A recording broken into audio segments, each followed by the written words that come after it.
So that kind of ties into what you just said. You're playing Fred Hampton. So what was attractive about him specifically? Because again, Black Panthers are an activist group that people have negative opinions of, positive opinions on. So it's basically what you just said. It's the Fred Hampton, because Fred Hampton's a brilliant mind. He was a brilliant mind. Like I read the script for the first time. I didn't understand it. Like I didn't understand the ideas that he was. I didn't understand it, and I had to read it once to actually get a foundation, then read it again to truly trying to mine it. And he was brilliant, and he had the source. Do you know what I'm saying? He just had it, and I find that fascinating. And Black Panthers have been in my life in the background, and people talk about them, and I've never had a perception of it. Like I never was like, and I just wanted to learn. I thought it was really interesting to learn about that time, about that era, understand that context, understand that mindset, understand why did they arrive at that point?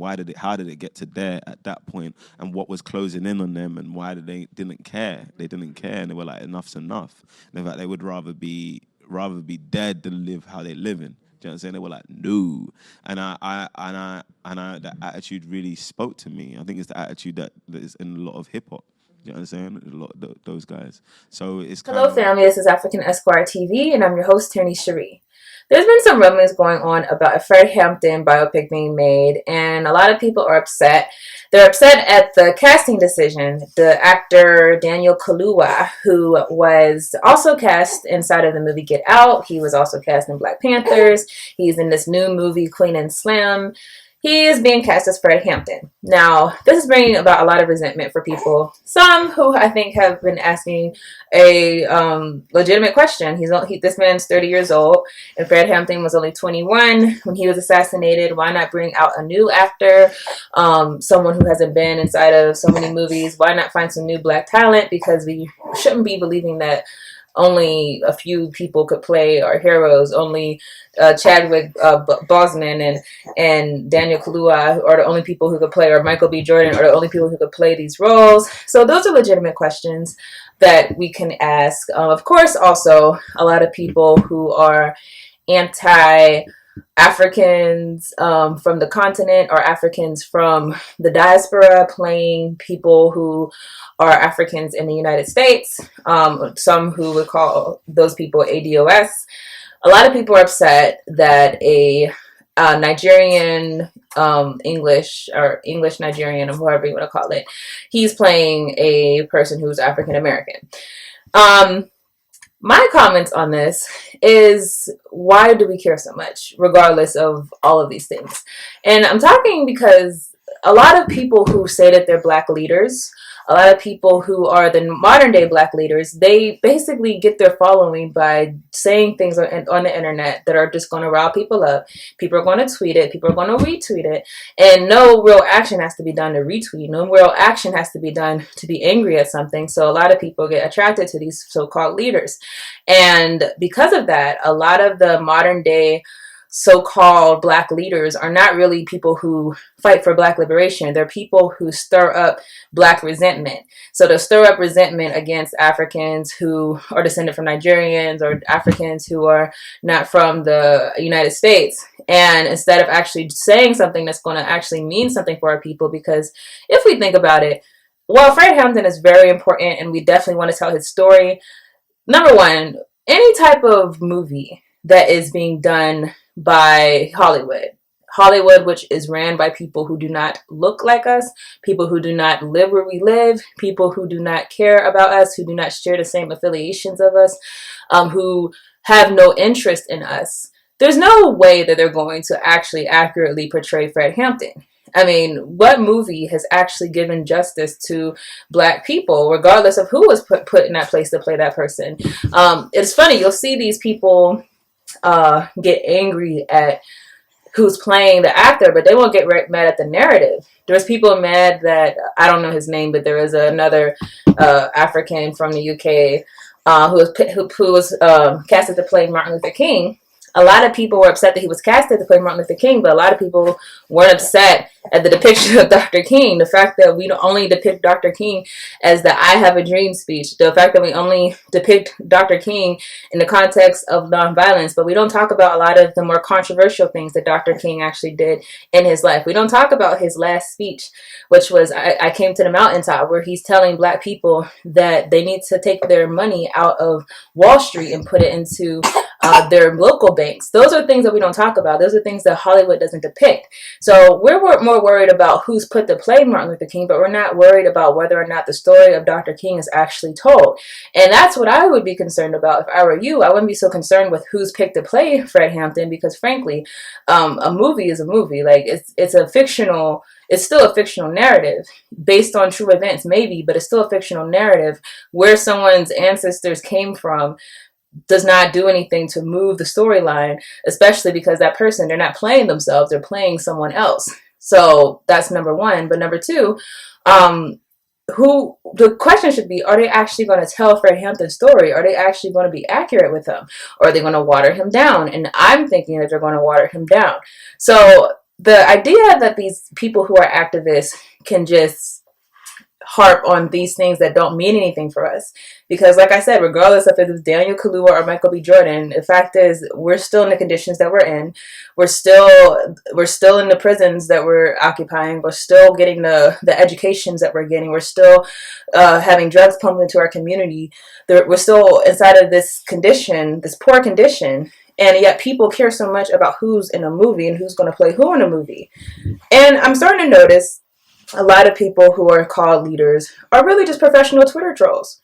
Because let's be honest, I could sit here on YouTube, I could sit on Twitter, I could sit on Facebook, and I can say things, and it's easy for me to have a following without actually doing something, because at the end of the day, most people, unfortunately, in our community don't want to be involved. Some of us can't be involved, and others of us just don't feel like being involved. But we can feel involved if we can say, oh, I follow this person. Or we could feel involved if we're liking these person's statuses and if we're retweeting their statuses. We feel like we're actually doing something that's going to move Black liberation. And because of that, because of this false sense of actually participating inside of the Black liberation struggle, we have a lot of people who are not only not trying to do anything in their actual life, but who feel like they're doing something just based on the fact that they follow certain people and they like certain things and they retweet certain things. So what you have is you have people who are professional tweeters. They're looking to tweet something that people are going to retweet. They're looking to tweet something that's going to get them followers. They're looking to tweet something that's going to cause controversy. That's what a lot of these ADOS leaders, that's what a lot of these whatever FBA, whatever leaders, they're professional Twitter trolls. They're not here to actually move the Black liberation struggle. They're not out here actually doing something that's going to mean something. And you might say, well, we can do both. We could talk about the movies and who's playing certain person in the movie, and also talk about what's going on in the community. But my thing is, number one, if you are doing that, if you're doing it effectively, meaning we're actually doing something to get people out of prison, we're actually doing something to get our political activists who have been wrongfully imprisoned by the U.S. government out of prison. For example, people like Fred Hampton, who are still in prison from his era, who we've done nothing for. Why, if you feel like you can do both at the same time, then why are we not giving as much attention to those issues as we give to these other issues that mean nothing, that are distractions, really? Because although it might make you feel a certain way that whenever you see someone that's not African American being cast in a movie, it doesn't do anything for your life. It's not going to give you more money in your bank account. It's not going to stop your child from being profiled by the police. It's not going to even help your self-image, because frankly, Black is Black. So regardless if it's someone darker than you, lighter than you, whatever, Black is Black. We're all going to be demonized the same way. So it does nothing for our struggle. So the concern that we should have is these people who have these huge platforms, who are just here to basically get people riled up, spread confusion, really, and basically just appeal to people's emotions and not appeal to their logic, and more so not appeal to their urgency about the fact that our people, we're living in a state of emergency right now. we are living in a state of war, if you think about it, because all the things that we're facing, the death that we're facing, the diseases that we're facing, the health conditions that we're facing, because we live in a white supremacist country, and you have people with the nerve to care about a movie, who's being cast in a movie. What is that going to do to stop me from being profiled by the police? What is that going to do to stop my family from having negative health, having bad health incidences because we live inside of places where there is toxic waste being dumped? What is that doing for any of these things? And the other question we should ask, as people who follow these people, why do we care more about those things that don't matter than those things that do matter? Because I'll tell you, I can find you 1,000 tweets about Daniel Kaluuya on Twitter. I can find you 1,000 of them, but I cannot find 1,000 tweets talking about the Flint water crisis today. I can't find 1,000 tweets talking about toxic waste being dumped in our communities. I cannot find 1,000 tweets talking about political prisoners, talking about Black people just being in prison wrongfully. I can't find the same amount of vitriol against those issues of white supremacy as we see against these inside of this diaspora wars. So I'm saying that to say we have to start being really vigilant about who we follow, and also be careful not to engage inside of these conversations, not to fall for the trick, because it's all a trick to just basically distract us. It doesn't matter who plays Fred Hampton. If anything did matter, it would be whether or not his story was accurately told. But I don't believe it will be accurately told. So what does matter is that you teach your children about who Fred Hampton was. And don't say you can't teach your children about who Fred Hampton was, that this movie is going to be the only way for them to learn. Because guess what? There's a thing called YouTube where you can actively and easily just look up his speeches. You can tell them the full story, because you know Hollywood movies don't do that. And why don't we keep it moving and talk about things that are actually going to do something for our communities in the United States? As I said in previous videos, we're in a colonized state. We're being colonized by the United States government. And if we're trying to do something, some type of movement to stop that, then we need to get together and make sure that we're doing something that's actually going to mean something. And as a related topic, again, if you have not already, the group We Charge Colonialism, we are going to the United Nations to bring up the fact that Black people in the United States are being colonized. And we are doing this because we're going to have a united front on this and say that the things that are being done in our communities, the things that are being done in our education system, the things that are being done in our neighborhoods, in the child welfare system, in the prison system, all of these things equal one thing, and that is that we are colonized in the United States. Therefore, we need to have a united voice, and we have to correctly identify what's going on with our people, and not just take it to the United Nations, but take it to the United States in itself once we have a unified force on this issue. So there will be a brief little commercial on We Charge Colonialism. And you can go to wechargecolonialism@gmail.com. But that's it for this subject. What are your thoughts? Do you think it matters? I mean, obviously, as far as Daniel Kaluuya, he's a Black person. So some people really feel like it matters where your Blackness came from, even though that does nothing to the storyline. Because again, you're playing a character. You're not playing you're not playing yourself. You know. So does that matter to you? Or should we even care about these movies that are being sponsored by Hollywood that is not interested in Black people anyways? And so why do we care so much about these actors who are acting and not about the stories that are being told, and the fact that we need to make sure that it's accurate in that regard? What are your thoughts? I will see you guys in the next video.